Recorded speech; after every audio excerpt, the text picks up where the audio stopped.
Agora está indo. Boa noite, pessoal. Boa noite a todo mundo que chegou aí na live, quem vai assistir depois.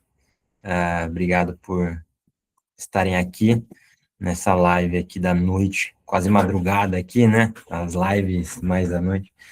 Gente, tem muita gente que até estava falando com o Fábio, a gente estava falando ontem, e ele falou assim, cara, conta um pouquinho mais da sua história, é bacana que a gente conheça.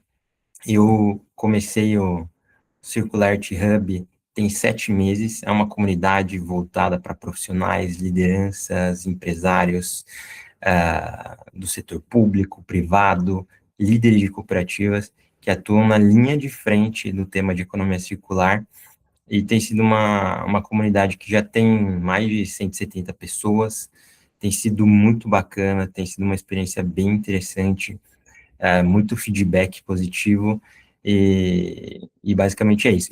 A gente acabou criando essa comunidade muito voltada para a gente ter conversas de alto nível, sem ruído, sem interrupções, sem propagandas, e muito voltada na busca pela verdade, né? Não, plástico é pior que tal material, papel é melhor que aquele outro, é muito focado na geração de valor para esses profissionais. E eu acho que tem sido uma experiência muito bacana. Mas, até apresentando quem eu sou o Edson, eu sou esposo da Jéssica, pai de 3 crianças, 2 meninos e uma menina que está vindo em maio. Trabalho hoje na Klabin, com o tema de economia circular, e esse tema de economia circular acabou entrando na minha vida aí já tem mais de 7 anos, e aí desde então atuei com cooperativas, programas estruturantes, cadeia da reciclagem, e aí agora numa empresa que fabrica embalagens, e tem sido uma jornada incrível, assim.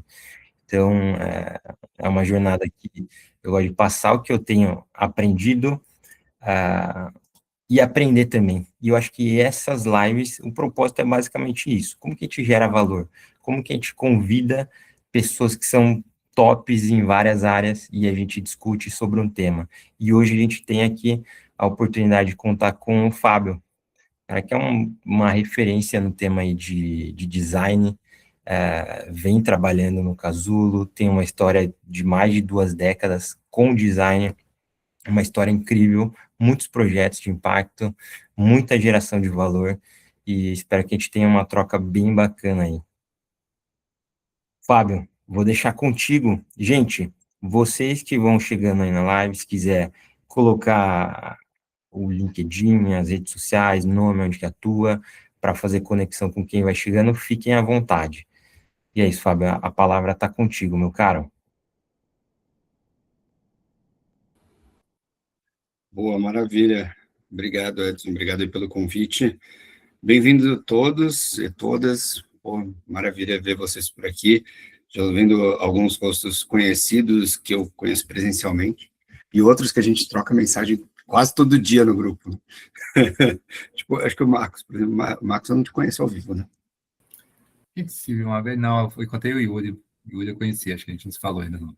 Eu acho que a gente só se vê no grupo, e a Olga, por exemplo, eu já conheço de longa data. Tudo bom?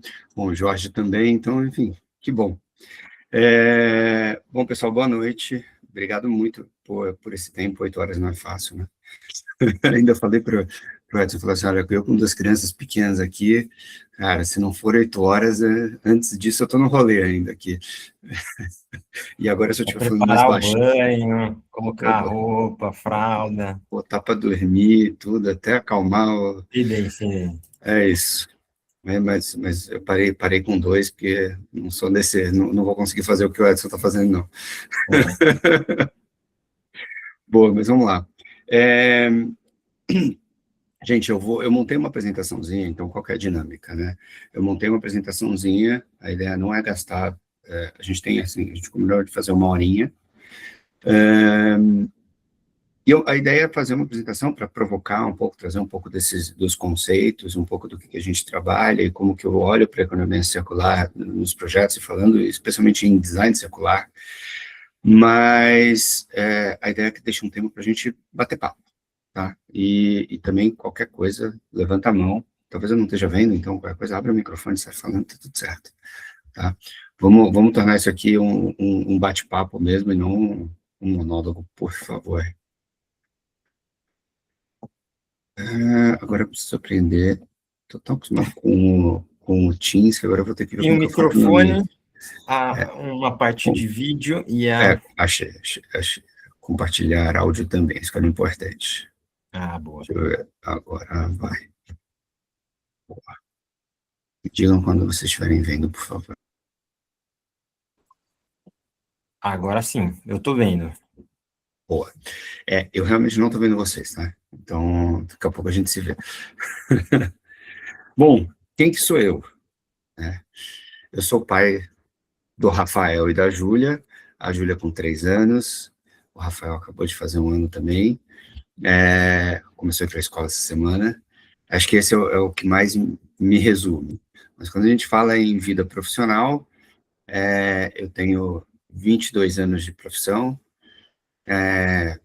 pela minha contagem de projetos relevantes, tem coisa que a gente faz que a gente nem conta, né? Então, mas de projetos relevantes, eu tenho mais de 50, não obrigatoriamente todos com economia circular, mas dentro da minha carreira, e 18 ali, prêmios nacionais e internacionais, muitos, 90% deles conectados em alguma coisa com design, ou design para sustentabilidade, ou design que não tem nada a ver com sustentabilidade. Então, eu venho de uma formação de design, trabalhei muitos anos com design de produto, desenhando caixa eletrônico, terminal de autoatendimento, catraca de acesso, emissor de senha, computador, desenho um monte de produtos de tecnologia, desenho imóveis também, desenho até hoje mobiliário, vendendo na OPA, na Fast Shop, na Tokstok. Alguns hoje em dia ainda vendem online em sites especializados, mas desde 2018 meu foco é integral não, porque ainda faço móveis, mas o meu foco principal é trabalhar com economia circular, especialmente no desenvolvimento de projetos de embalagem focado em economia circular. E aí um pouco do que eu vou dividir hoje, o que eu aprendi, como que eu aplico isso e qual é a minha visão em relação a isso. Então, considerando que a gente já tem um público maduro, eu não vou ficar falando o que é economia circular, o que é economia linear, mas eu trouxe esse slide para tangibilizar e para facilitar, explicar um pouco do que eu quero trazer sobre o olhar de design circular para a cadeia. Então, considerando esse fluxo na economia circular, especialmente esse fluxo focado ao fluxo técnico, né? Não estou olhando aqui para o ciclo biológico, olhando para o técnico, a gente identifica ali alguns atores, né, e alguns elos que não são exemplificados ou ressaltados numa economia linear. Então, por exemplo, gestão e logística, reparo e manutenção, reindustrialização, esses 3 caras especialmente, eles sempre existiram. Você tem o cara que faz manutenção, você tem uma assistência especializada de uma grande marca, você tem o cara da esquina que vai fazer o conserto, alguma coisa. Isso já existe, né? Você tem pessoas que aproveitam peças para fazer outras coisas, etc. Uma coisa é eles existirem, outra coisa é você desenhar o produto para que ele esteja inserido realmente na cadeia e o trabalho dele seja facilitado, executado e ele seja, inclusive, privilegiado. Então, quando a gente olha para a economia circular, hoje, né, quando a gente atua, nas discussões que a gente tem, a gente fala muito de catador, de cooperativa e de reciclador. Né? Isso são atores super importantes, né? E fundamentais para a economia circular, mas eles não são os únicos. E na prática, quando a gente fala de escala de priorização, a economia circular traz que a priorização é você manter o mais próximo do consumidor possível, né? Então, você aumentar a vida útil do produto, você começar a olhar para como que o produto está sempre mais presente na vida do consumidor, independente se é posse, né, se ele comprou ou se ele só tem o acesso. Né? O importante é que ele gere valor ali. E aí a escala vai indo, então eu tenho que pensar em gestão logística depois, se eu tenho que, de repente, movimentar ele para um lado para o outro, ou alugar, etc., no reuso, ou higienizar, por exemplo. Quando eu vou usar um exemplo de um computador, por exemplo, né? Então, você pega um computador, você tem que fazer manutenção, como que ele foi desenhado para manutenção? Hoje em dia, os computadores, todos eles, e vários produtos, eles são desenhados basicamente para você fazer manutenções, mas a desmontagem dele, né, manutenções médio, você não consegue fazer em casa, mas você tem ainda a reparabilidade, mas quando você pensa que ele na cadeia pós-consumo, ele é possível desmontar, mas para isso você tem uma empresa mega especializada, tem que voltar para ela, e as peças não são todas ser utilizadas, e muitas vezes essas peças têm que ir direto para reciclagem, porque ela não consegue ir para o elo de reindustrialização, você não tem um produto desenhado exatamente para esta cadeia, né? E esses são os gaps e, ao mesmo tempo, são as oportunidades, né? Então, quando você olha para o design circular, você tem desde o reuso, então, soluções de reuso onde ficariam cada vez mais no ciclo, e até a última ponta, que seria reciclar os produtos.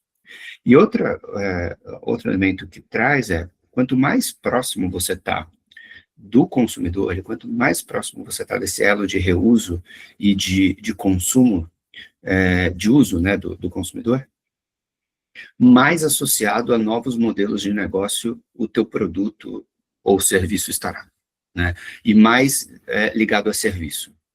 Então, um exemplo clássico, por exemplo, é quando você tem uma bicicleta. Quando você compra uma bicicleta, ela é um bem seu, mas a hora que você acaba, você até consegue fazer um reparo e manutenção, dificilmente vai ter reindustrialização, mas você, em teoria, poderia reciclar uma bicicleta, né?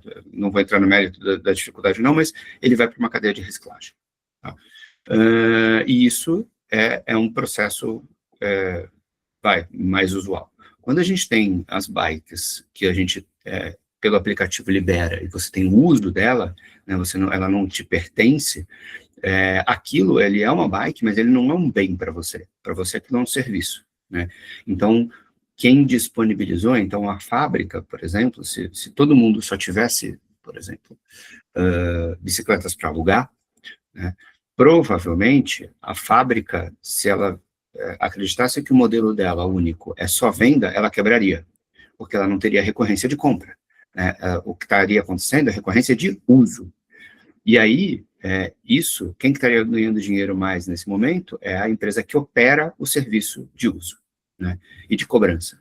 Então, quando a gente começa a olhar para os desafios da economia circular, tem muito a ver com isso, né? Você pegar uma empresa e começar a trabalhar com conteúdo reciclado é muito mais fácil, porque você muda o insumo, você vai pensar num maquinário diferente, começar a entender um pouco mais do universo de cooperativas, de catadores, etc. Tem grandes desafios nisso, mas é muito mais fácil do que você falar para uma empresa, falar assim, olha, para de fabricar tanto, não invista mais na fabricação, comece a montar uma área de serviço, porque a partir de amanhã você vai começar a ganhar mais com serviço, talvez até do que com a fabricação de produto. Isso virar a empresa que vai para baixo, né? Então, por isso, inclusive, que muitas startups têm surgido, provocando esses novos modelos e pilotando isso.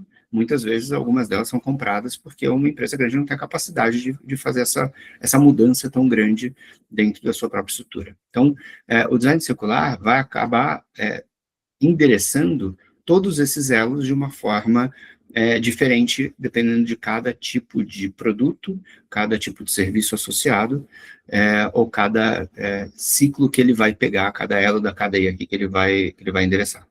Tá? E aí, eu trouxe um gráfico que é absolutamente zero científico, tá? Se alguém esperava algo científico, sinto muito. Esse aqui é um gráfico que eu criei para tentar tangibilizar para a galera uma coisa que é muito da minha percepção, né, de como que eu olho os desafios para a circularidade e como que eu entendo eles. Então, no eixo Y, a gente tem o desafio, então, um desafio padrão, e lá em cima, um desafio muito alto de implementação do projeto. Tá? Enquanto no eixo X, à esquerda é um escopo padrão, então, o briefing tradicional, e a direita, quanto mais à direita, mais focado em sustentabilidade ele é. Né? Então, quando a gente trabalha num case padrão, você tem um universo de desafio ali, né, nesse rachurado rosa. Né? Ele varia o desafio e ele varia o escopo, mas ele está sempre dentro desse universo retangular. Quando você começa a olhar para a circularidade, ele entra num outro universo. Né? Ele entra nesse outro universo de desafios. Então, quando você pensa em, pô, eu preciso reduzir o peso do meu material, do meu produto, por exemplo, né? Ou diminuir a quantidade de peças que tem. Esse trabalho sempre foi feito, né? Você otimizar hoje é muito mais difícil do que o tradicional, especialmente você conseguindo isso ser sustentável, porque às vezes você otimiza tanto que você atrapalha o produto, né? Atrapalha o transporte, você aumenta o desperdício de alimento, ou você deixa... Pode falar. Só uma dúvida, aproveitando, o que seria o brief padrão aí? Briefing, boa, Briefing ótima pergunta. Briefing é como a gente chama o documento que diz as especificações de um projeto, né? AFE. Tem que mudar essa palavra, porque é muito de designer, assim, e de criativos, né? O briefing é sempre assim, o produto tem que ser isso, assim, assado. A receita de atender, bolo. É quase isso. Ele, na verdade, são os pré-requisitos de um projeto, tá? Então, ele tem que endereçar tal público, ele tem que ter tal cor, ele tem que passar por tal processo produtivo, ele tem que ter tal target de preço. Ele é ali tudo que ele tem que ser para a pessoa que vai desenhar o produto, fala assim, dá o check lá, fala, bom, beleza, esse produto está na cor tal, ele tem a dimensão tal, aceita o processo produtivo, ele tem que entregar isso. Então, essa receita, né, esse pedido padrão, navega nesse ambiente seguro, vamos dizer assim. Tá? Quando a gente vai para um briefing de circularidade, eu ouvi um barulho. Se for alguém levantando a mão, abre aí que eu não estou vendo ninguém. Oi, pode falar. Assim, o briefing padrão seria o estado não circular, né? Vamos dizer assim, o estado business as usual. Isso. É isso. Vamos entrar. Acho que o conceito é assim, do que eu quero dizer. Hoje, a gente não tem circularidade de uma forma ampla. A nossa sociedade vive num ambiente linear. A gente vive num ambiente linear. Então, todos os briefings, na prática, são lineares. O que a gente tem são novos briefings surgindo, né? Um movimento muito grande, onde a gente está cada vez mais avançando na circularidade. Mas se você for perguntar no Brasil o que é economia circular, muita gente não sabe nem o que você está falando, né? Então, assim, o padrão é aquele briefing tradicional, do tipo, cara, tem que atender custo, tem que atender desempenho de máquina, e tem que, cara, ser barato meu consumidor, bonito na gôndola, e é nóis, né? Isso é o padrão. O padrão está olhando para isso. E está olhando o quê? Está olhando para a cadeia, está olhando para insumo, está olhando para produção, está olhando para logística, está olhando para eficiência, mas ele está olhando para recorrência, ele não está olhando para serviço, muitas vezes, e ele não está endereçando o que vai acontecer depois do consumo, né? Ele não olha para isso. O marketing, quando começa a desenhar esse briefing, ele não olha, ele não sabe endereçar isso, né? Então, por exemplo, você vai desenhar um produto, isso é uma coisa legal, eu não trouxe esse case, tá? Mas eu vou falar, tem um case muito legal, que é um case da Dell. A Dell desenhou um produto que é um computador conceitual, tal, eu estou até estudando ele, mas eu vou falar sobre ele num artigo mais para frente, mas ele desenhou esse case, que é muito legal. E o VP de design da Dell virou e falou, cara, nunca tivemos um briefing para circularidade, né? Sempre foi feito para um produto ser muito eficiente para ser montado na fábrica, mas nunca ninguém pensou em desenhar ele para ser fácil na desmontagem, para gerar valor na cadeia pós-consumo. Nunca a gente pensou isso, né? E aí o que eles fizeram foi desenhar um projeto conceito que endereçava exatamente isso. Uma montagem muito rápida na fábrica, um ótimo uso para o consumidor, mas que na hora de desmontar, cara, você pega uma chavinha, uma caneta, você, solta uma peça. A partir disso, você começa a desmontar o computador, cara. É lindo, tipo, lindo, lindo, lindo. Isso você pode fazer em casa, assim, simples, não tem cabo nenhum, ele só faz por conexão magnética, ele redesenhou tudo, toda a lógica de como que é um notebook. É incrível esse projeto. Então é isso, você precisa começar a desenhar para este novo universo, porque daí facilita você fazer manutenção, você incentiva a manutenção, você começa a estruturar a cadeia, aí é outra coisa, aí faz sentido. Fala aí, Marcos. Aproveitando esse gráfico, uma coisa assim, a gente sabe o caminho, né? Mas pensando no termo assim das alavancas que impedem isso de acontecer, quando você fala de desafio alto, Eu entendo que é, né, um escopo mais complexo, você tem mais fatores aí para poder fazer isso acontecer, né? Mas pela tua experiência, você consegue enxergar algumas alavancas, alguns pontos que você vê que são mais críticos? Ó, sei lá, você ter que mudar a linha de produção realmente é um fator crítico. Assim. Então, não sei se tem algumas coisas assim que você vê que sejam alguns insights assim, nesse sentido. Tudo que leva a gente à inércia é mais fácil. Então, assim, se você não precisa mudar nada e resolver tudo, é o que todo mundo quer. Tá? Então, eu diria que assim, depende de caso a caso. Tá? Eu estava vendo uma apresentação genial de um escritório de design muito bom, que ele falava assim, cara, tá todo mundo discutindo carro elétrico, né? Porra, mas esse carro elétrico é melhor que o combustão, carro não sei o quê. Pô, talvez seja, mas ele continua sendo transporte individual. Sacou? Né? Ninguém está levando essa discussão para mais longe. Né? E para mim é isso. Assim. Então depende de como você olha, depende de como você endereça. Tem vários aspectos. Quando a gente fala em, a gente tem que usar reciclado, cara, a gente tem que usar material reciclado. Né? Mas isso é um ponto da economia circular. A gente tem que endereçar um monte de outras coisas, né? Então, um dos gargalos que a gente vê, por exemplo, em embalagens, é que tem um monte de empresa que está querendo usar conteúdo reciclado de alta qualidade, branco, lindo, maravilhoso, mas a embalagem dele não recicla, né? Aí você fala, cara, você está pegando aquele insumo circular, que é um insumo reciclado, de alguém que desenhou uma embalagem bacana, né, foi para a cadeia de reciclagem, porque tinha estrutura no lugar, tal, coletou, não sei o que, gerou um PCR de alta qualidade para usar naquela embalagem que você desenhou de qualquer jeito, não, porque é sacanagem, desenhou sem o conhecimento devido, e você fez aquele insumo circular voltar a ser linear, né? Então, tá errado, né? E isso é um problema porque ele cria um gargalo para ele mesmo, porque quanto mais ele vai precisando usar insumo circular, né, o reciclado, ele é o cara que está ajudando a gerar rejeito na cooperativa, né? E aí, com isso, vai ter menos disponibilidade de conteúdo reciclado, o preço vai ficar mais alto e ele vai começar a reclamar ainda mais. Só que muitas vezes o culpado é ele mesmo, né? Então, é muito louco isso, assim. Então, essas coisas acontecem ainda, e não... tem outra pessoa que eu conheço que fala uma frase também boa, que é assim, eu não acredito que a galera é, tipo, psicopata, né? Eles só não tem conhecimento. Eu acho que é isso, falta conhecimento. Então tem um pouco disso, assim. Então, mas o que eu acho, voltando aqui um pouco para o slide, né? Então, quando a gente fala de insumo circular, tem horas que é muito fácil, mas tem horas que tem um desafio maior.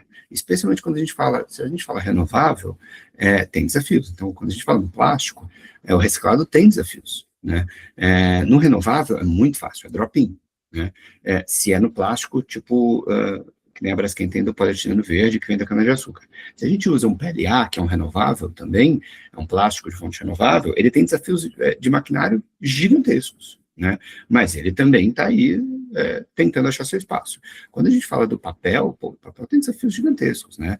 Ali, porque quebra fibra, etc., tal, muitas vezes, quando você precisa de mais desempenho, você não pode usar ele em qualquer lugar da embalagem. Muitas vezes é só no ondulado ali, porque ele precisa, o estrutural geralmente é virgem, né? Então, assim, você tem desafios naturais dos materiais, ou porque você teve uma processabilidade diferente ali, né? Então, e depende muito de como você faz, né? Então, quando a gente fala de design circular, você tem que entender o que está acontecendo. Então, por exemplo, papel. Eu não vou ficar falando mal do papel, tá? Assim, fica tranquilo. Mas, só para vocês verem um exemplo, acho que eu fui numa cooperativa outro dia e eu acho que a gente discutiu isso no grupo. Tinha um tubete, um tubete de industrial, assim, grande, grosso, né?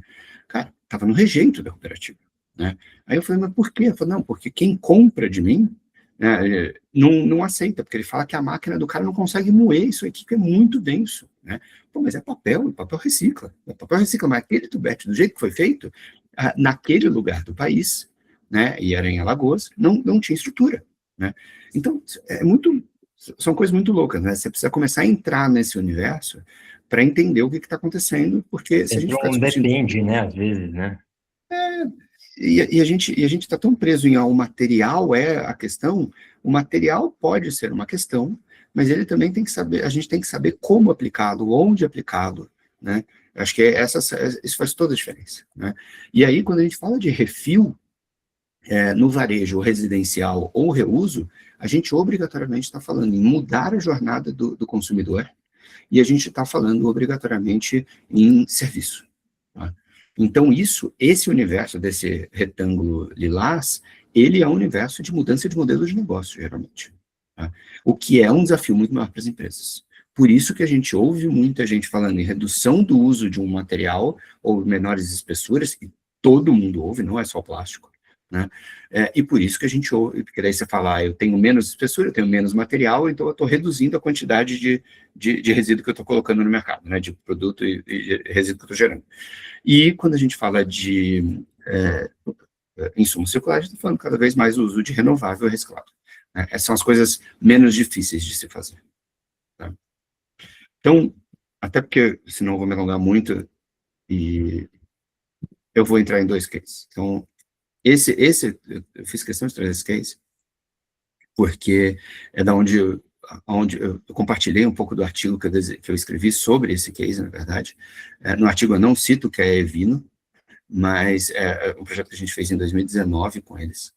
E ele não foi para frente, né? Eu já vi. Esse projeto, não foi, mas só dando um spoiler aí, um contexto, esse foi na hora que o Fábio publicou sobre essa experiência, foi aí que eu falei, o Fábio, ele tem que falar mais para mais gente como foi essa experiência sobre a questão de design circular. Eu achei incrível, acho que assim, é um conteúdo muito único, assim, que aí foge do diagrama borboleta, essas coisas que a gente ouve em qualquer lugar. Eu acho que é o filé do filé aí do assunto, né? Bem interessante, gente. Eu acho que... Desculpa. Nada. Eu acho que esse case, o mais legal desse case é o quanto a gente aprendeu nele. Assim, a gente só conseguiu outros projetos de sucesso lá na frente porque a gente errou nesse projeto. Né? Eu não sei se a gente errou, mas porque a gente não conseguiu. Né? Mas o que a gente aprendeu, especialmente, é que você, quando está falando de um projeto de circularidade, especialmente quando você sai só do material, só do insumo, só da otimização, quando você entra nesses outros ambientes de reuso, refil, etc., você precisa ir para campo testar. Né? Você precisa testar. Porque você vai aprender um monte de coisa e o jogo muda. Né?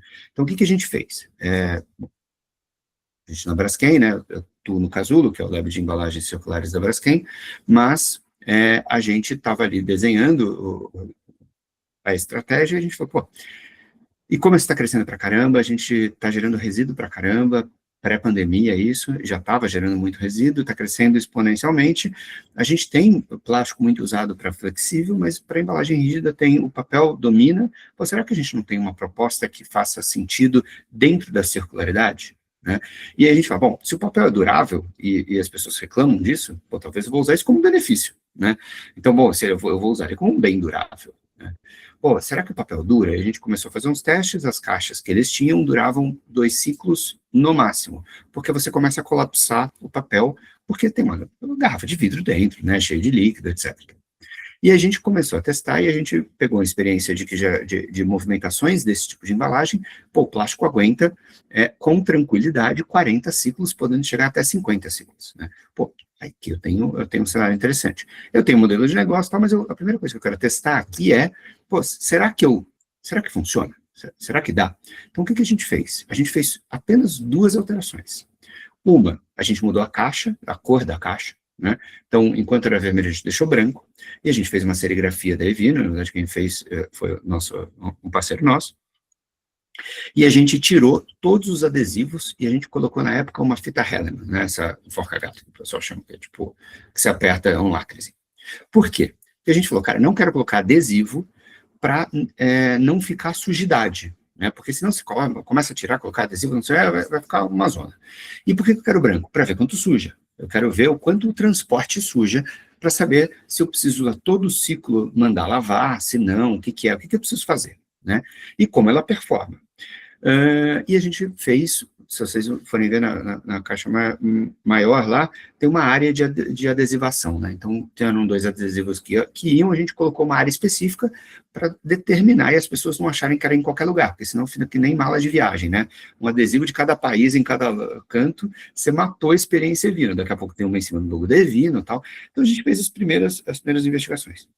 E aí, o que a gente mandou? para minha casa, para casa do meu chefe, para casa de um monte de gente, lá, para casa do pessoal dono da Evino, tal, a gente foi mandou algumas coisas. E quando a gente mandou, a gente imaginou que a gente fosse aprender isso, né? Quanto suja, se o transporte acontece bem, se preserva, se a serigrafia fica ruim, etc.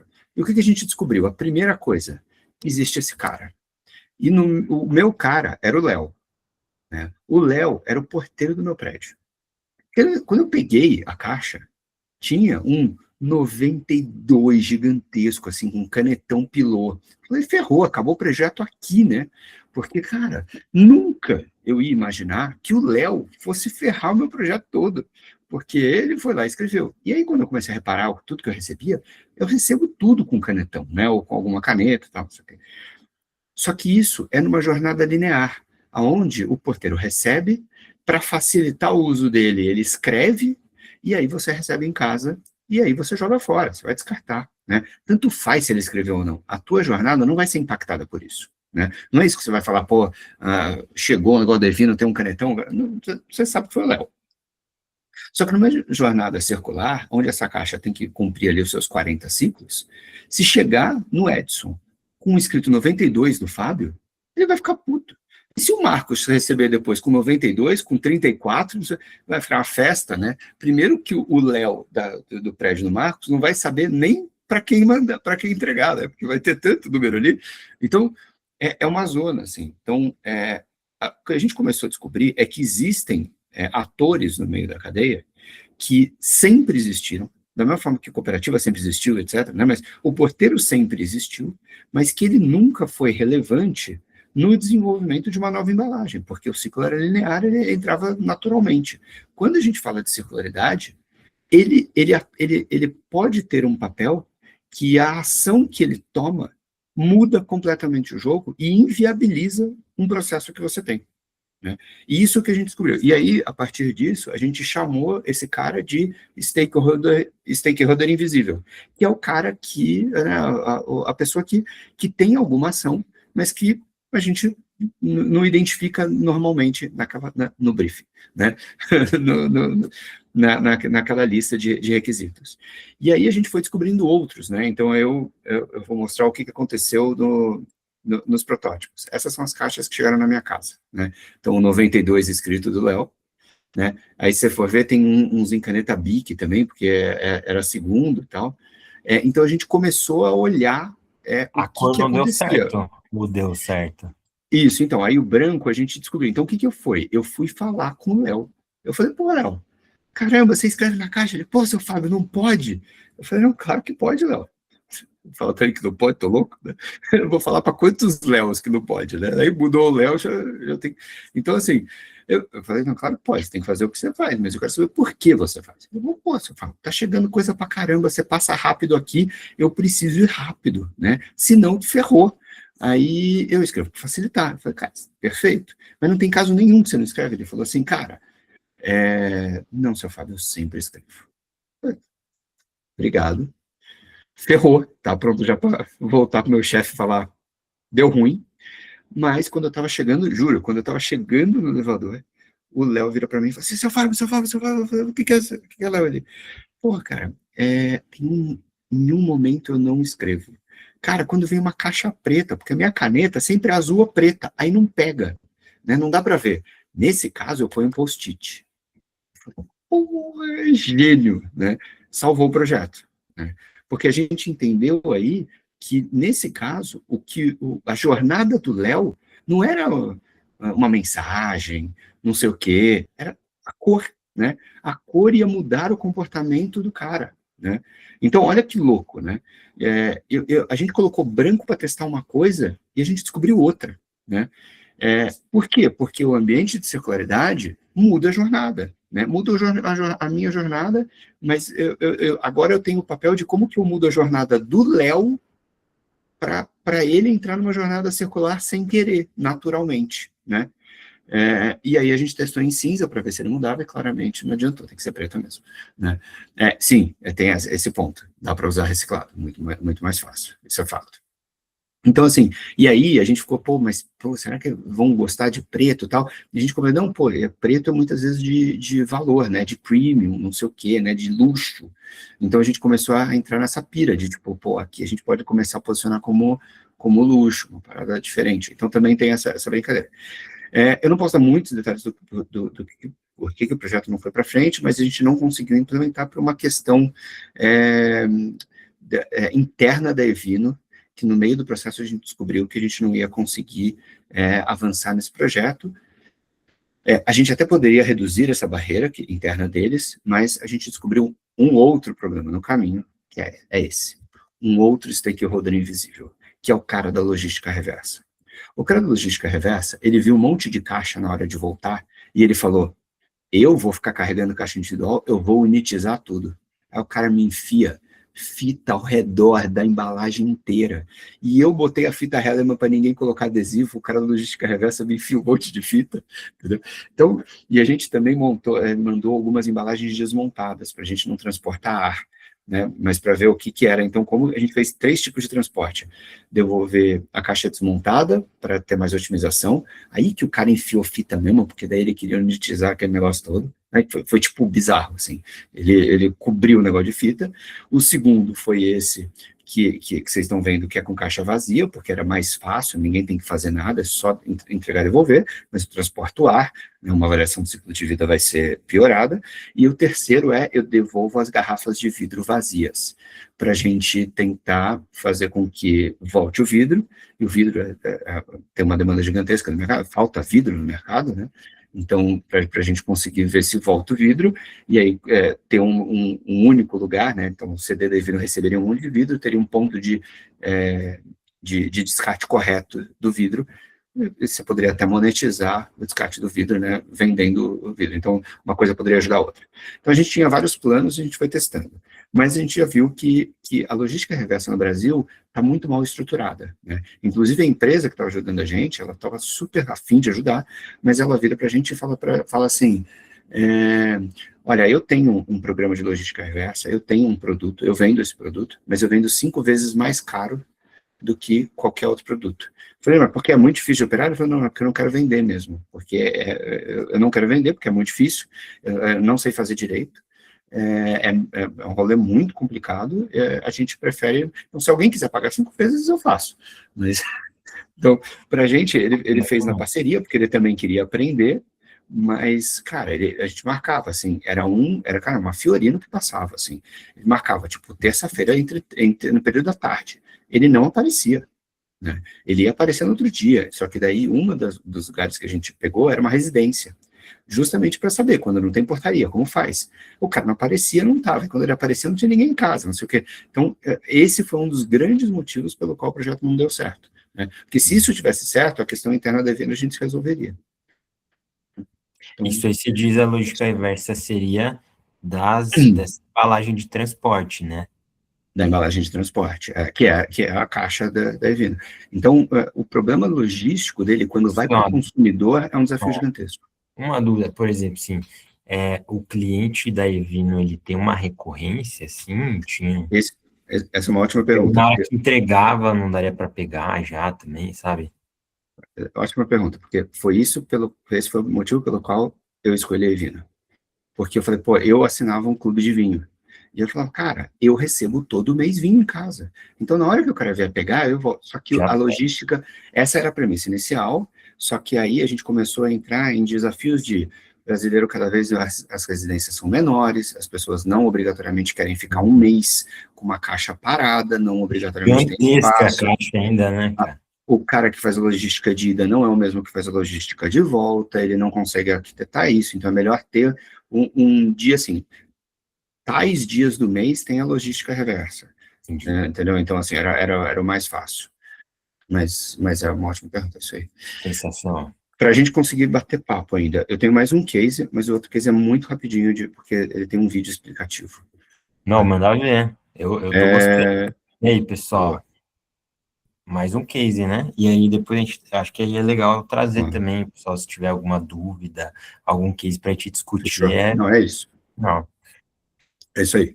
Então, Reload. O Reload, ele é um desodorante roll-on refilável, que a gente criou no Casulo, que foi o primeiro case autoral do Casulo, para a gente provocar o mercado em que dá para fazer, a gente tem soluções, tipo, dá para criar soluções diferentes, e é um case que a gente está tentando homologar e aplicar em algumas marcas, e a gente ainda está em conversas aí com algumas, talvez a gente tenha ele no mercado em algum momento.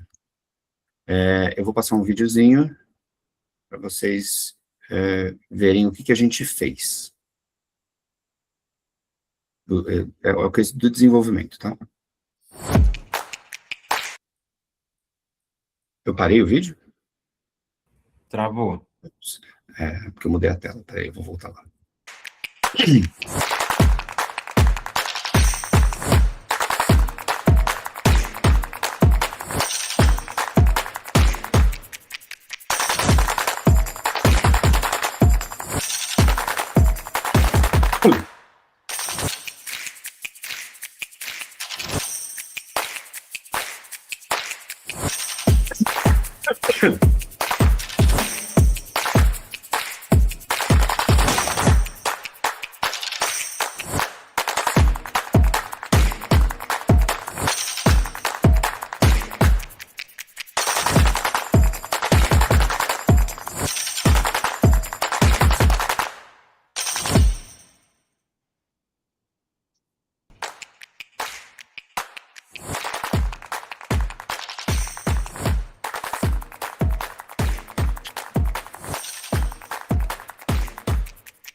É isso, gente.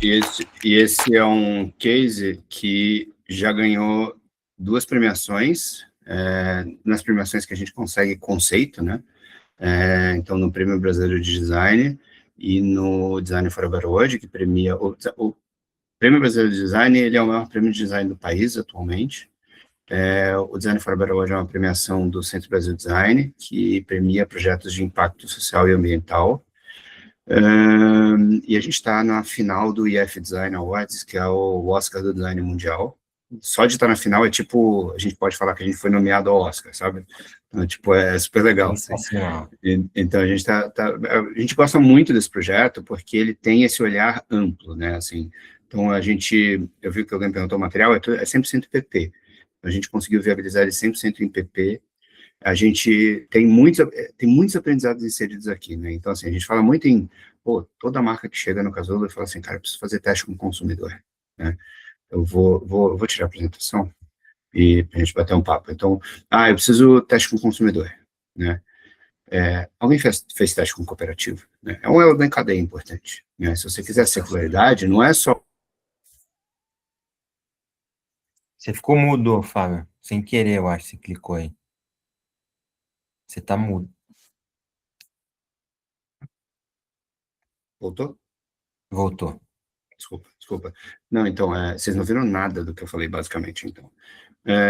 Não, você falou quem faz teste com cooperativa, né? Então tá bom. Só faz com consumidor. Então, só faz consumidor. E a gente começou a se questionar isso, porque, assim, para você, é importante fazer teste com consumidor para você sair da gôndola e realmente vender. Mas se você quiser circular, ele precisa passar pela cooperativa e gerar interesse, né? Então, quando a gente fez o Reload, que ele tem um refil razoavelmente grande, né? Ele não é pequenininho, né? Por quê? Porque se eu faço pequenininho, ele não aparece na gôndola, né? Se não aparece na gôndola, ele não vende, né? E se ele não vende, e aí ele precisa ser maior, daqui a pouco ele está numa caixa de papel, né? Então, e não pelo papel em si, mas porque você colocou mais embalagem no negócio, porque você fez tão pequeno que você precisou de mais embalagem, né? O que não faz sentido, né? Então, aí você tem um tamanho bom, você tem um tamanho bom e ergonômico, para você pegar com a mão, né? Só que isso não é só o consumidor pegar com a mão. Então, para gerar interesse na cooperativa, não adianta você ter um refil pequenininho, senão ele vai passar despercebido, né? Naquela zona que é a cooperativa, né? Da esteira da cooperativa. Ele tem que ter um tamanho que gere interesse, porque ele ganha por peso, né? Então, qual que você faz o refil ideal, né? Que ele reduza a quantidade de material, que ele gere a experiência do refil e que ele gere valor para todos os elos da cadeia, né? Então, um pouco disso que a gente fez de trabalho e a gente foi validar. Vamos lá na cooperativa testar, né? A Nielsen estava junto? Não, não estava, né? Não estava a Datafolha, não estava, mas a gente testando ali de um jeito bem legal, e a gente imprimiu eles, né, em impressora 3D, todas as peças em PP. Então, o que acontece é que a gente pegou isso e todas as cooperadas que coletaram e reconheceram aquilo com PP, quando elas jogaram na esteira, e depois a gente não ia conseguir mais jogar no bag, quando a gente foi falar com elas, já estava no meio do bag, né? E a gente não contaminou o bag delas também. Então, assim, garantiu que a gente não atrapalhou nada o processo delas. Também foi legal isso. Aí, gente, era isso. Abre aí para a gente falar, porque eu tô vendo que tá pulando um monte de coisa, eu não tô... Não, poxa, Fábio, acho que é sensacional. Esse ponto, acho que de você falar dos stakeholders invisíveis, eu acho que é fundamental. Eu acho que entra um pouco nesse caso até que o Saulo compartilhou. Poxa, eu comprei o refil numa loja aí grande, aí o pessoal vai e oferece o produto inteiro ali, né? Não o refil. Eu acho que esse é outro invisível aí que ninguém vai lembrar e que a gente tem que estar sendo aliado, entendendo a proposta, sendo natural a coisa, né? Tá Mas fluindo. aí, ele fez isso onde disse, no Boticário? É, Mas aí a culpa é longo, mas basicamente o Boticário gostaria de trabalhar com refil no varejo, né? Eles têm essa intenção, mas tem um cara que não deixa, que é uma tal de Anvisa. A Anvisa não permite reuso, né, quando vai no varejo. Então, por exemplo, a gente tem refil em casa, né, a gente compra sal flexível para a gente colocar sabonete líquido, por exemplo. Mas você está usando, tudo bem, você está usando na sua casa, né? E a embalagem que veio, o refil, ela é selada na fábrica, controle de qualidade, etc. E você fez o refil na tua casa, né? É diferente de você levar uma garrafa para envasar no Boticário, na loja do Boticário, porque daí ele tem o controle sobre o que está sendo envasado. Mas se tiver algum problema, será a que você não culpa é colocou, dele, né? né? Você colocou cândida lá dentro, sei lá, né? Você fez alguma coisa errada, você atrapalhou o desempenho da fórmula, você deu um sensorial diferente. Acho preciosismo? Acho, porque lá fora do Brasil, já Funciona, está né? sendo testado. Dá para ter caminhos? Dá para ter caminhos. Mas a gente não conseguiu ainda, e a Braskem a gente está tentando há tempão. A gente tem uma máquina de refil no Casulo, que a gente fez, assim. A gente montou uma máquina de refil, quem vai lá no Casulo visita, você vai ver, aí ela vira, higieniza, limpa, não sei o que, refila, tal. Mas ela é um protótipo que só é pra gente, né? Para provocar o mercado, para provocar a Anvisa e para falar que quando liberar a gente tem, Tá né? com a consulta aberta, né, também, né? Consulta Ele, pública, não é? ele tem um documento para começar a falar sobre o assunto, que eles chamam de Abre o sandbox, debate, né? mas a Anvisa, ela não é proativa, ela é passiva.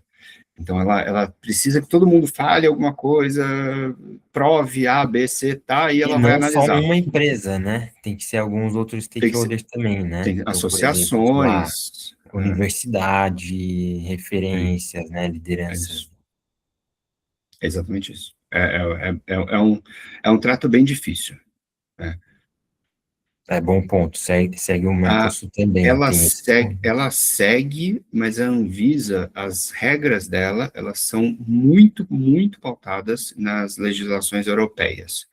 O problema é que hoje a legislação europeia é muito avançada, só que a Anvisa é muito lenta, então ela não se atualizou. Então tem um monte de regulação que a gente ouve internamente, assim, tem coisa que já foi liberado, tal coisa já foi liberada há 10 anos lá fora.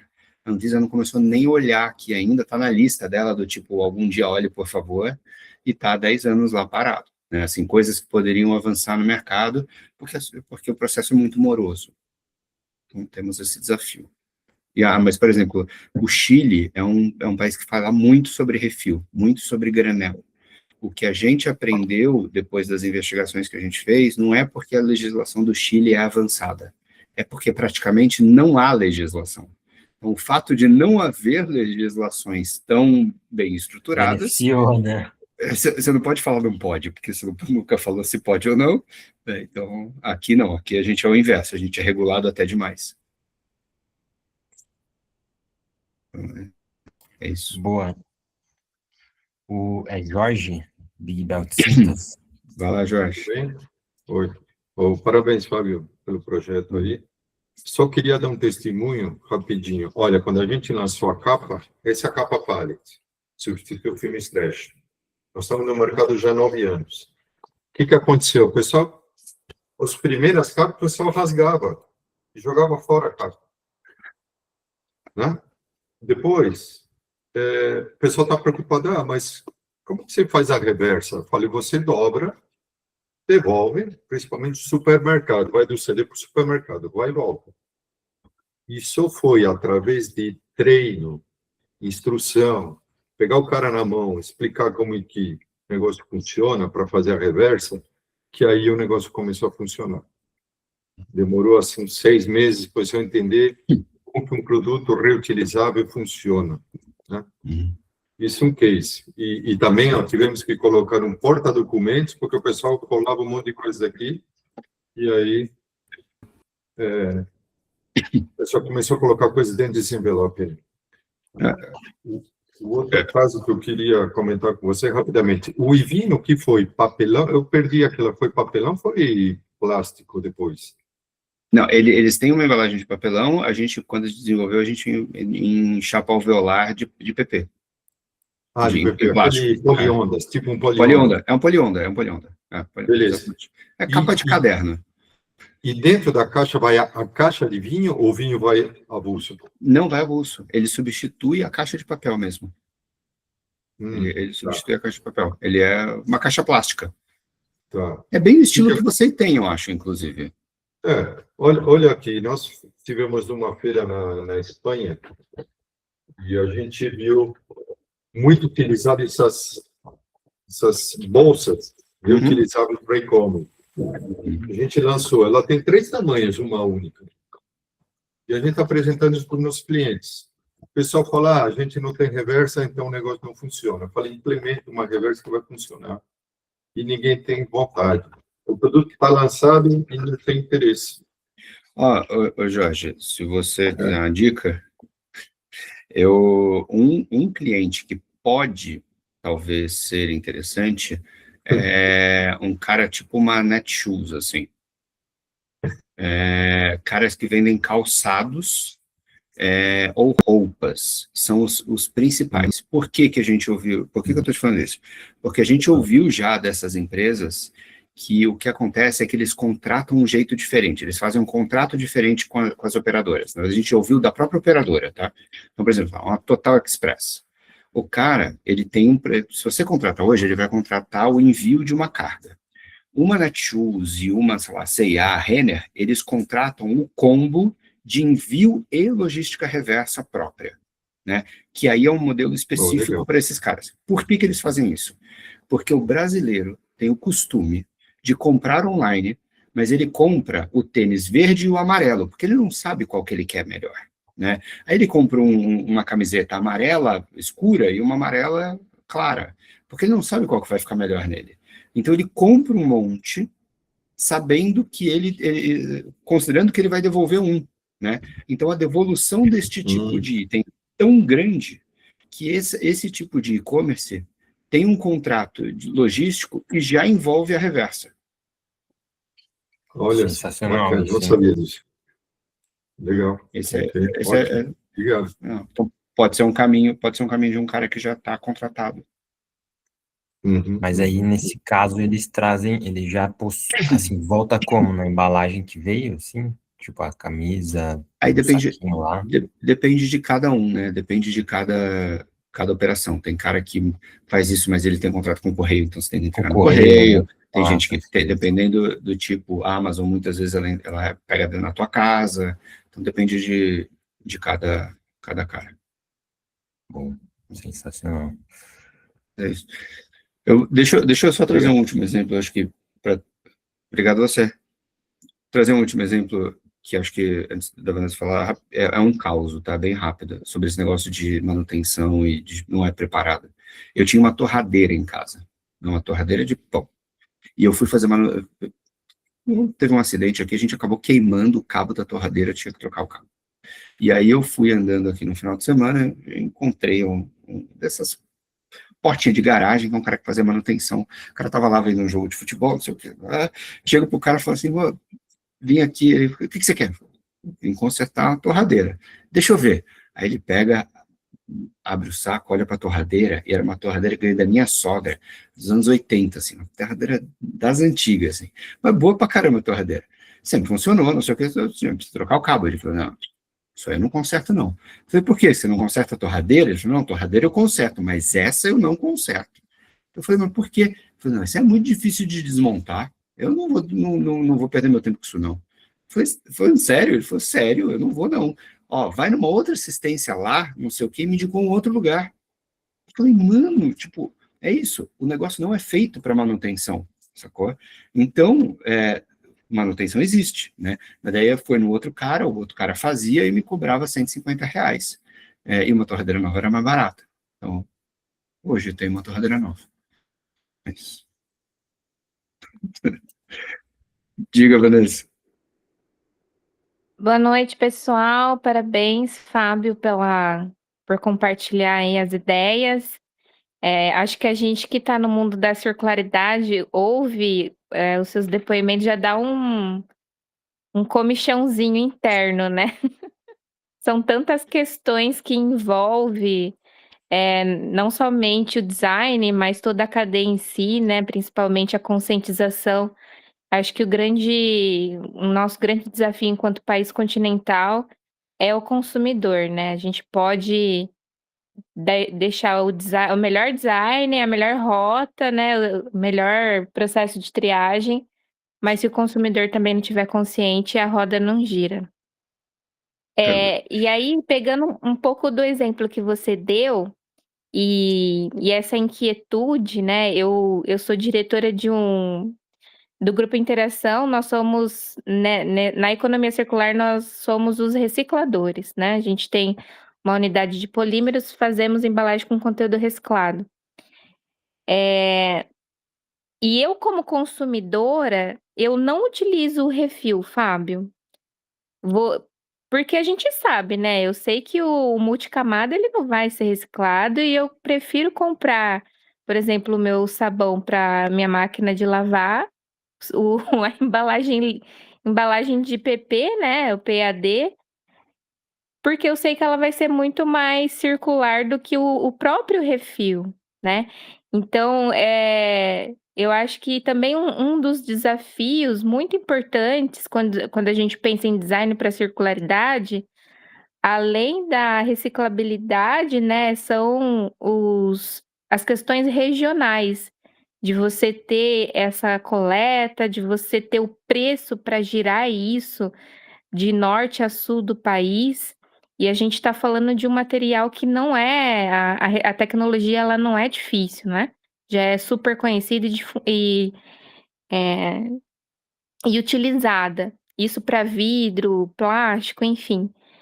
Então eu acho que assim, eu queria trazer um ponto e provocar, né?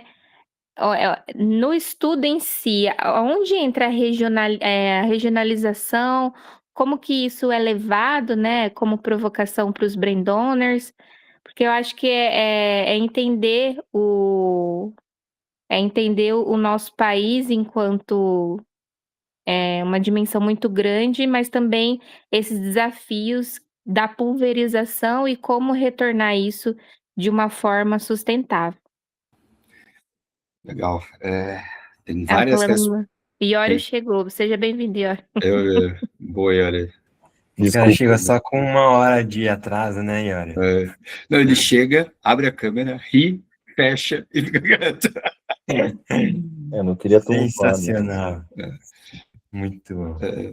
Mas Vanessa, tentando, assim, tem várias respostas, tem várias perguntas dentro da tua pergunta, né, e várias respostas. Então, vou tentar dividir. Acho que primeiro o teu comentário sobre o desafio ao consumidor. Eu acho que mas eu vou te falar a minha crença. A minha crença é que o nosso papel como desenvolvimento de soluções circulares, a gente tem que desenhar para este cidadão aí que existe, né? Hoje, ele está super acostumado a usar produtos de uma forma, ao mesmo tempo ele quer coisas mais sustentáveis, né? Mas eu tenho dúvida se ele está disposto em mudar essa jornada e as conquistas que ele teve nos últimos anos e comportamentos pela sustentabilidade, né? Ele tem um limite disso. E eu acho que, especialmente, quando a gente fala no Brasil, o tamanho que é com todas as diferenças, né? Você pode pegar um nicho de pessoas mais conscientes que vão falar, não, eu estou disposto a mudar, né? E eu vou mudar por um propósito maior, né? Mas eu acho que a grande massa, e é onde faz o efeito, não está disposta. Então, eu vou dar um caso prático. Teve em alguns, eu já fiz alguns testes, eu sou meio louco, eu fico comprando produtos que se dizem sustentáveis para eu testar. Então, tem uma coisa, por exemplo, que eu adorei de testar, que foi o sabonete em barra, né, o da Bob. Cara, é legal, o produto é legal, achei demais, mas eu me vi não conseguindo usar no começo, né, no começo. Por quê? Porque, cara, você chega para pegar um negócio, eu pegava ele, quando eu vi, eu tava passando no corpo, porque ele tem a cara de um sabonete. Aí eu, caraca, não, esse aqui é o shampoo. Aí eu, shampoo. Não, o sabonete é outro, né? Porque, cara, automático na minha cabeça, aquele formato, negócio sólido e tal, é sabonete, né? Então, tem um desafio de comportamento. Quando eu vejo, por exemplo, um que eu fui testar era um desodorante em bastão, em papel, né? E aí o que acontece? Eu tive para mim que, assim, eu vou me comportar como um cidadão comum, ou como se o produto fosse ali, tivesse ali. E aí eu botava em cima da pia, que é onde eu ponho meu desodorante. O que aconteceu é que ele começou a mofar, né? E eu falei, cara, isso é ruim. Não, mas... E aí eu comecei a questionar, eu escrevi um artigo sobre isso, tal, não sei o quê, além de outros problemas que ele teve, né, no uso. E aí as pessoas começaram a questionar, Fábio, não, Fábio, mas você tem que guardar num outro lugar. Falei, cara, por que eu tenho que me adequar ao produto, né? Porque o produto não foi desenhado para o humano, né? Ou o humano foi desenhado para o produto, né? Eu, como designer, eu desenho um produto para pessoas, né? E eu tenho que entender o comportamento delas, né? Então, eu sei que eu fui muito restrito ali, mas, cara, na prática, é isso que as pessoas vão fazer, elas vão tentar mudar o mínimo possível da jornada dela, para conseguir ter a conveniência que ela quer. A minha conveniência é A deixar ideia ali, é cara. boa, a experiência é horrível, né? Então, para mim, né? Mas não quer dizer que é para todo mundo, né? Mas para mim são esses questionamentos. Eu acho que a gente tem que se questionar, né? É, eu parei porque a bala, que é a parada, ela começou a quebrar. E aí eu não conseguia mais colocar, e ela ficava quebrando, e como é de papel, ele não é tão rígido, e aí ele começava a ficar... Não funciona. Eu não sei. Mas, Vanessa, tentando falar sobre regionalidades, etc., acho que tem o que a gente faz? Eu acho que, assim, é muito louco o teu pensamento, ele é perfeito, mas ele é muito louco num sentido, que é verdade, o multicamada não vai ser reciclado, provavelmente, né? E o PAD, sim. A probabilidade é de quase, tipo, 100 para 0, né? Ao mesmo tempo, se a gente fosse fazer uma avaliação de ciclo de vida, provavelmente o impacto ambiental do refil no flexível é muito menor do que o PAD, porque tem muito menos material, né? Por mais que o impacto dele exista um impacto de aterro versus na reciclagem, né? Então, é muito de o que você está escolhendo, né? É claro que o ideal eu vou fazer um que tem menos material, mas ele também vai ser reciclado, né? Mas esse mundo ainda não está presente. Eu acho que ele está sendo construído. Então, o que está acontecendo, por exemplo, hoje, algumas empresas já têm soluções de refil monomaterial, né? A Braskem tem um, a Anchor eu sei que tem outro, a Dow eu sei que tem outro. Então, cada um tem. Quem conseguiu implementar em escala? Cara, quase ninguém, né? Por quê? Um dos grandes motivos é os requisitos da marca. Lembra quando eu comecei na conversa, falei do briefing? Né? O briefing, um dos requisitos das marcas não pode passar aroma, né? E quando a gente fala de monomaterial, tipo, seria polietileno, provavelmente. Polietileno, ele é ótimo uma barreira à umidade, mas ele não é bom em barreira ao oxigênio. Então você sente a fragrância, o que para mim é um benefício, porque eu não tenho tampinha para abrir, né? Eu estou sentindo o cheiro ali de fora, né? Mas tem diretrizes globais de algumas empresas que falam, cara, não pode passar, né? Não pode passar aroma. Então, com isso, bloqueia o projeto no Brasil, por exemplo. Né? Aí você vai para outros ambientes, você vai, por exemplo, para um ambiente de uma empresa que pode passar aroma, mas a máquina dela é dos anos 80, e uma máquina, e uma estrutura monomaterial para rodar numa máquina de alta performance, que são essas empresas, ela precisa ter um controle de tração. Por que é multicamada? Né? Por que ele é PET-PE? O PE é o que dá a estrutura, 90% da estrutura é polietileno, que é o que faz a selagem, é o que faz a estrutura. O PET que a gente coloca, não é nem a gente, porque eu não fabrico PET, mas quando se coloca PET, o PET ele tem uma transparência, ele tem uma rigidez, então ele deixa ainda mais ele em pé o produto, mas especialmente ele é um produto rígido, ele dá maquinabilidade. Então você faz um negócio rodando rápido pra caramba, e aí não importa, você coloca uma temperatura super alta, ele vai selar super rápido, fazer a produtividade é incrível. Então o PET nessa estrutura garante a produtividade. De novo, é o briefing tradicional, a gente olhando para custo, para desempenho de máquina, né, e para gôndola. Né? De novo, é isso que eu estou falando do briefing, entendeu? Quando a gente fala, ele também tem que ser reciclável, você muda o maquinário, você muda um monte de coisa. Né? Só que quais são as empresas que hoje, numa economia apertada do jeito que a gente está, tem cenário para investir milhões numa máquina nova? Né? São poucas, e muitas vezes ele não pode investir numa máquina, ele tem que mudar 3 máquinas na linha, porque ele tem que ter a possibilidade de navegar em qualquer máquina para fazer aquela estrutura. Né?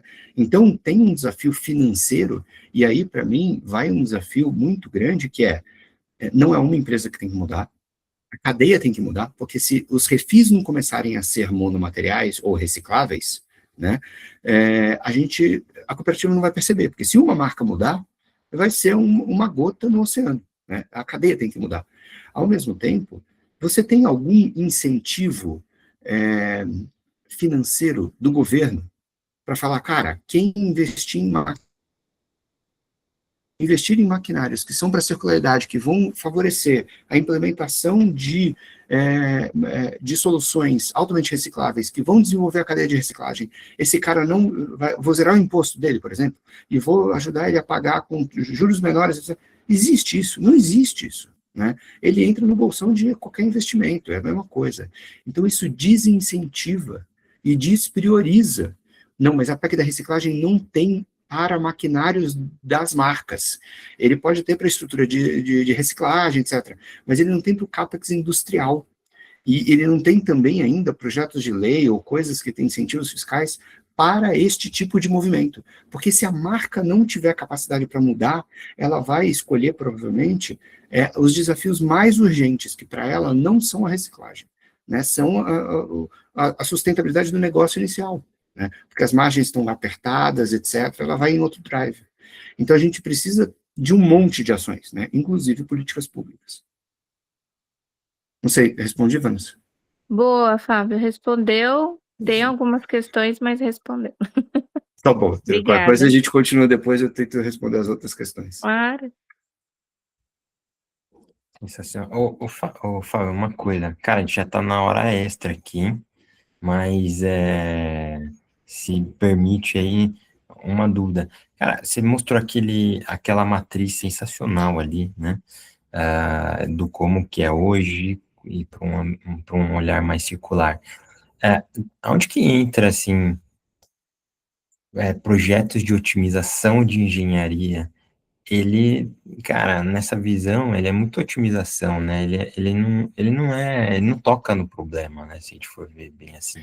Ele ainda é um foco muito, não é um foco de uma economia mais circular, né? Você como designer, como que você vê? Eu sei que é importante, mas só isso não é um enxugar gelo, né? Tô errado. Não, eu acho que esse é o ponto. Eu acho que, assim, se a gente tem uma economia, linear, onde a gente está baseado sempre num único fluxo, e a gente tem estressado esse fluxo num nível absurdo, e isso está gerando várias consequências, A gente não pode achar que a economia circular vai resolver o problema com um único fluxo. Tipo, então agora é só reciclar que pronto, resolveu o problema, né? A gente tem que abrir o leque de opções e falar, cara, reuso é importante, remanufatura é importante, reciclagem é importante. Todos eles, eu vou diluir tudo que eu estou fazendo em vários elos, em várias estratégias. Várias caixinhas, né? Em várias caixinhas. Então, na verdade, otimização é importante? É importante, né? Porque, às vezes, a gente tem muito mais embalagem do que a gente precisa, por exemplo. Né? Será que a gente precisa de tudo isso? O overpackaging existe. Ao mesmo tempo, a gente tem que tomar cuidado para a gente não ficar com embalagem de menos, né? Que cara, a gente ouve muito a crítica da água, não sei se é cristal, o que é aquela que você abre e você não consegue segurar mais, né? Escorrega da mão, né? E o negócio começa a colapsar, porque, cara, você otimizou tanto. É isso. Parece um flexível quase, né? Quando você fala, não para, né? Aí você tem que, parece que é um negócio de cristal, que você tem que tomar cuidado. Aquilo, cara, é uma experiência péssima, né? Ela chega quase ao absurdo de, cara, você tá, às vezes, pegando alguém que não tem precisão, vai desperdiçar água. Isso é um absurdo, né? Então, assim, aonde que a gente consegue chegar, né, nessa otimização? Só que nessa, eu ainda estou falando de água que você tem que comprar e sempre ter uma garrafa. É a mesma história do carro elétrico versus a combustão, a gente não está discutindo mobilidade, entendeu? Então, assim, beleza, eu estou falando sobre a garrafa mais ou menos plástico, ainda é uma garrafa que eu tenho que comprar recorrentemente, porque eu estou descartando, eu não estou refilando, né? Pô, você está pensando em você começar a andar com o seu squeeze? Mas, pô, eu não tenho bolsa, eu sou homem, não uso bolsa, e onde que eu vou ficar carregando? Vou ter que ficar carregando aqui, eu vou botar numa alça, não, mas e não sei o quê.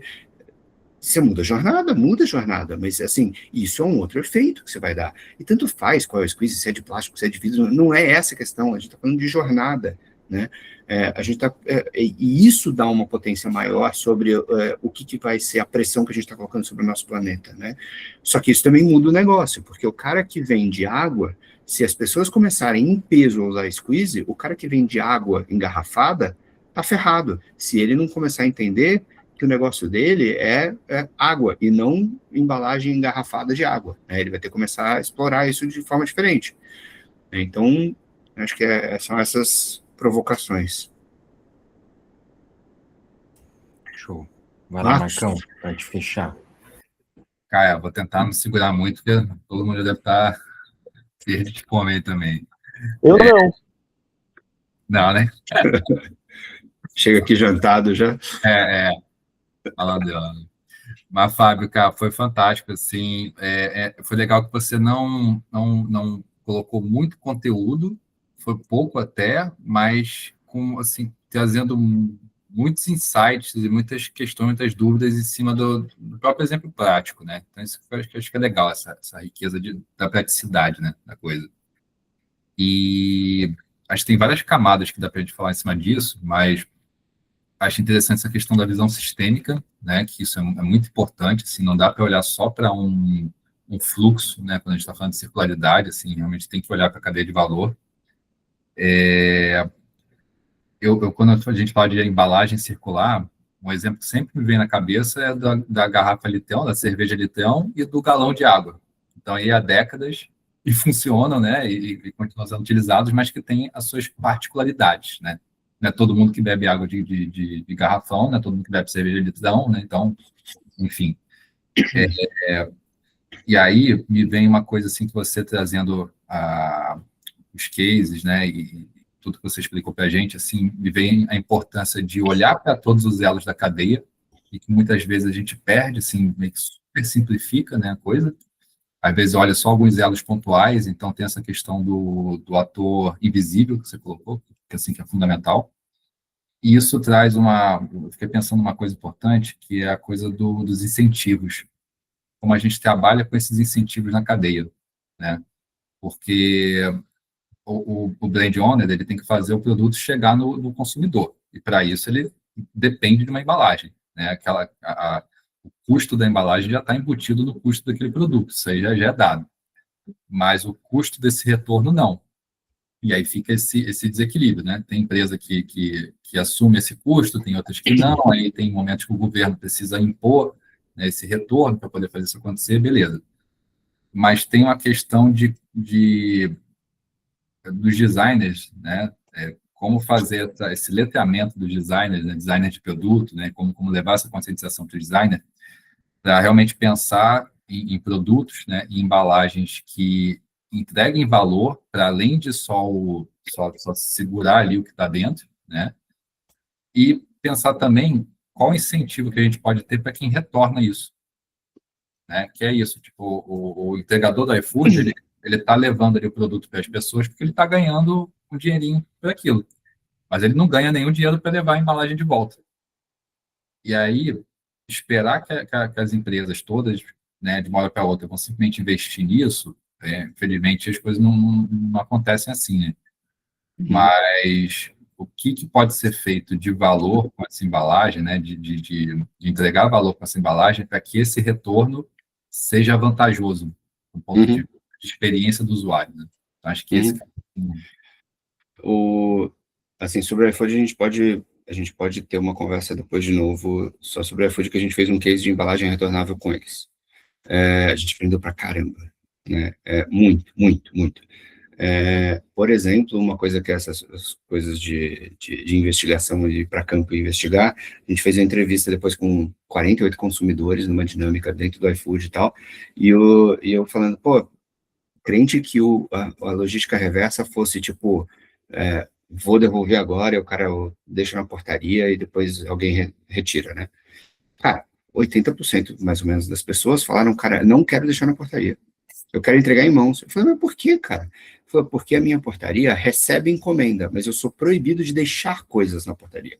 Caramba. Eu falei, minha portaria não é assim, eu nunca imaginei que a dos outros fossem, sacou? Então, de novo, essa, você tem que ir para campo para investigar, porque mudou a jornada, né? Se você achar que toda portaria recebe só porque a minha recebe, né? Eu não sou todo mundo. Então, acho que tem isso, mas tentando responder... Aliás, eu só vou dar uma ressalva aqui. Essa história do Fábio, cara, do desenvolvimento da iFood, é um case de economia circular, de design circular, de coisas que, assim, a gente nem imagina como funciona o planeta, e assim, a gente imagina que a gente sentado na mesa, a gente está resolvendo o problema, e quando chega na vida real, nada disso acontece. Eu incentivo o seu Edson Pacheco a que você chame o senhor Fábio Santana para outra reunião para falar só disso, cara, porque é uma Vai ter, ele vai cobrar honorários meu já daqui a pouco.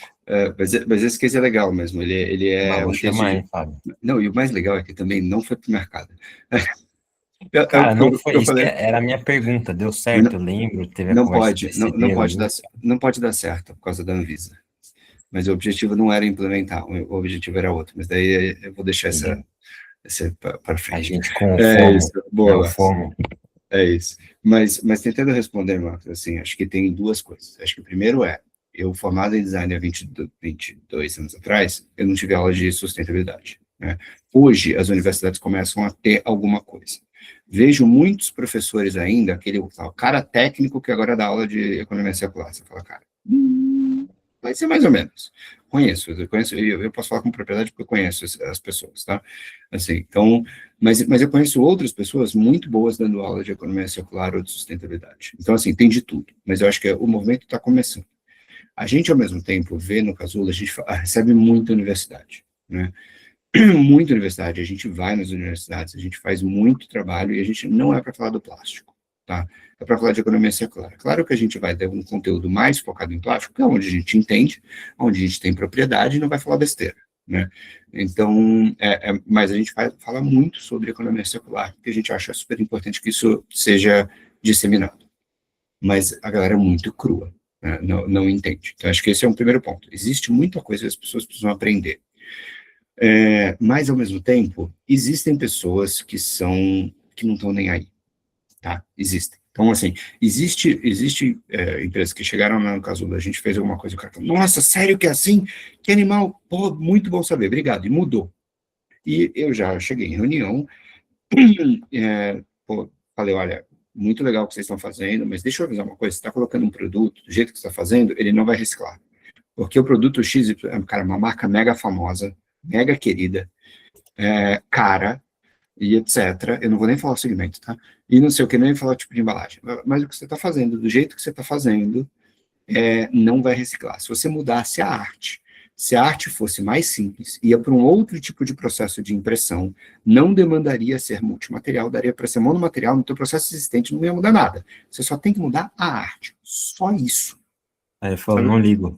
Não, a resposta foi, o meu CEO já aprovou essa, ele adorou, a gente vai manter assim.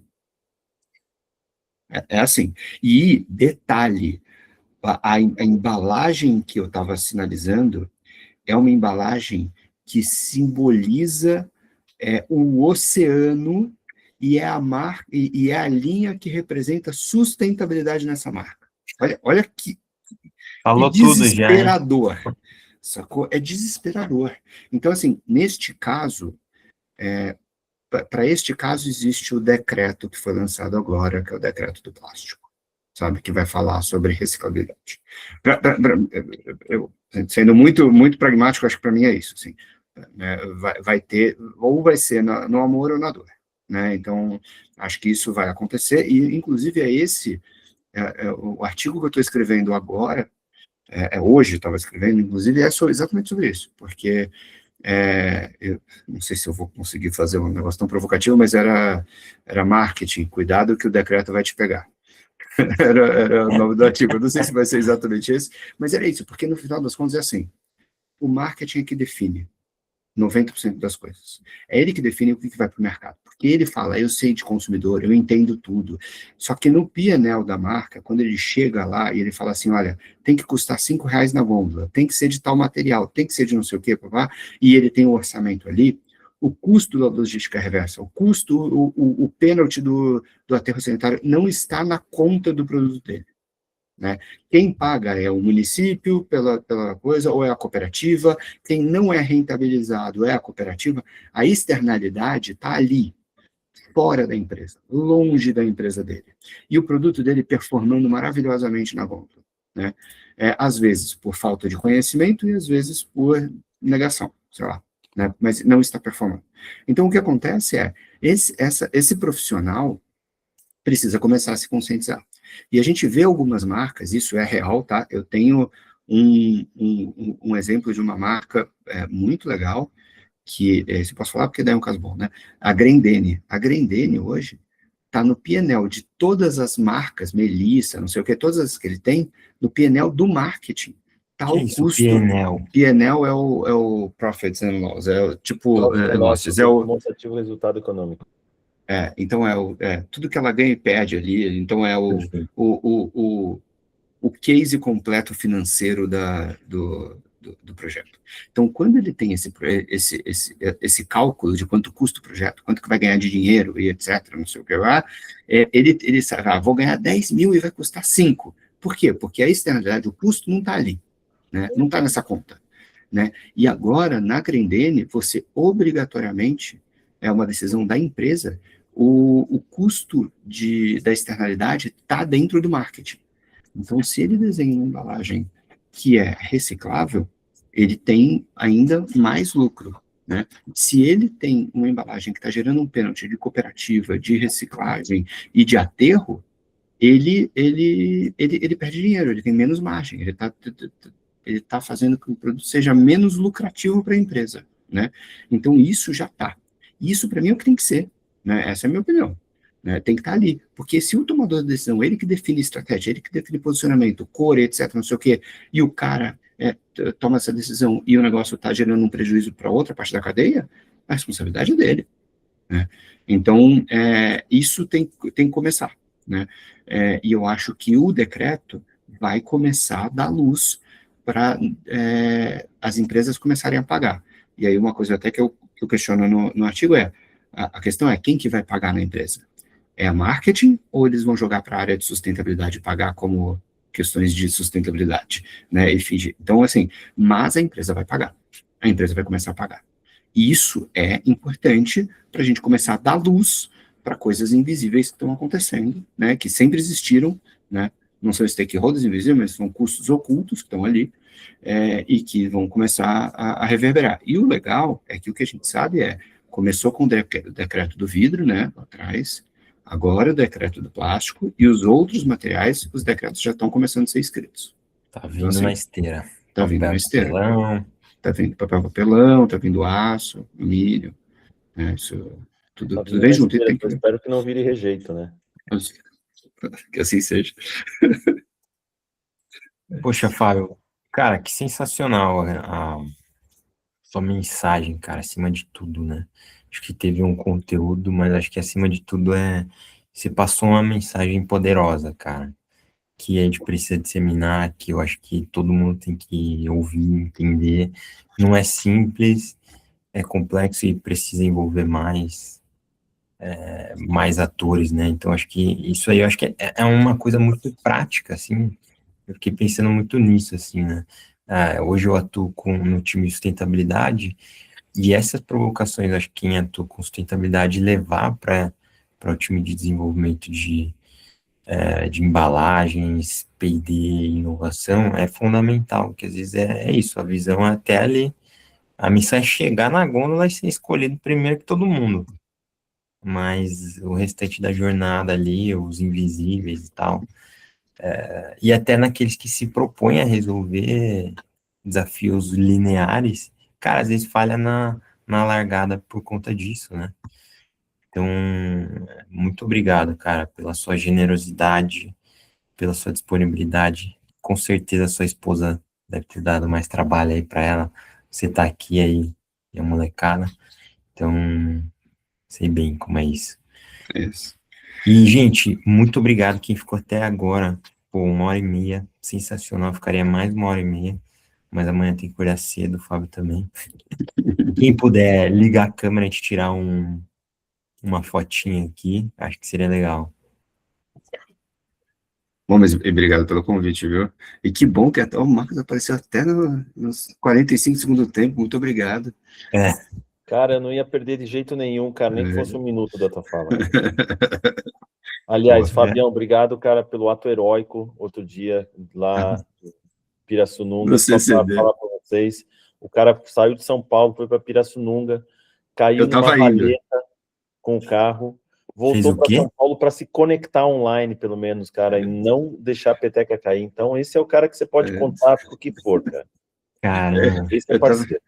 eu acordei 5h30 da manhã para ir para Pirassununga, arrumei um esquema aqui em casa, não sei o quê, aí pego a estrada. Quando eu entrei na Bandeirantes, parei para abastecer, tô saindo do frango assado, e aí cara, era de paralelepípedo, cara, tinha 2 valas, assim, tipo, vala absurda, o carro entrou dentro, não é que, tipo, entrou pneu, o carro, no que ele entrou, ele lambeu toda a parte de baixo do carro e destruiu um paralama embaixo, tipo, não sobrou nada, então os parafusos não existiam mais, não existia mais, não, ele é feito de plástico, porque o Yaris tem um negócio de plástico que é para lama e para aerodinâmica. Cara, ele sumiu, eu sei que a peça ficou bamba e caiu em cima tava indo em direção à roda. Eu entrei na estrada, eu só vi um eu falei, Nossa. aí eu vi que andando a 60 por hora, dava para andar. Aí eu fui voltando devagarzinho para São Paulo, liguei, falando, não vou para Pirassununga, mas parei no casulo, peguei a chave de fenda, soltei todas as peças, consegui voltar para casa, mas também entrei na live. Foi isso, essa Reciclou, fez aventura. uma peça de segunda. Ele deixou vários microplásticos lá na vala, mas, É. cara, o cara honrou com... Certeza. Ó, vamos tirar foto. 1, Boa. 2 e.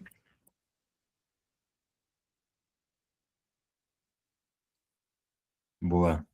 Boa. Sensacional. Lindos. Ó, sigam esse cara, Fábio Santana, porque é o cara que tá Monstro. fazendo Mas diferença aí na EC no Brasil, hein? depois do Marcos. Não, eu tô nos bastidores. Não me sigam. Pô, vai ter um post envolvendo vocês dois, inclusive, tá? Olha Não só, me siga, bom. sucesso. Ai, gente, um beijo para todos, boa noite. Ué. Obrigada, Bom Edson, vê-los. por mais essa. Obrigado, eu, Boa gente. noite, pessoal. Aniversário do meu maridão, mas estou online aqui. Boa noite Caramba. para todos. Obrigado. Parabéns para ele. Parabéns pra ele. Valeu. Valeu, gente. Obrigado, viu? Falou, Obrigado, tchau, tchau. gente. Valeu. Agradecemos. Obrigada. Tchau, valeu. Tchau.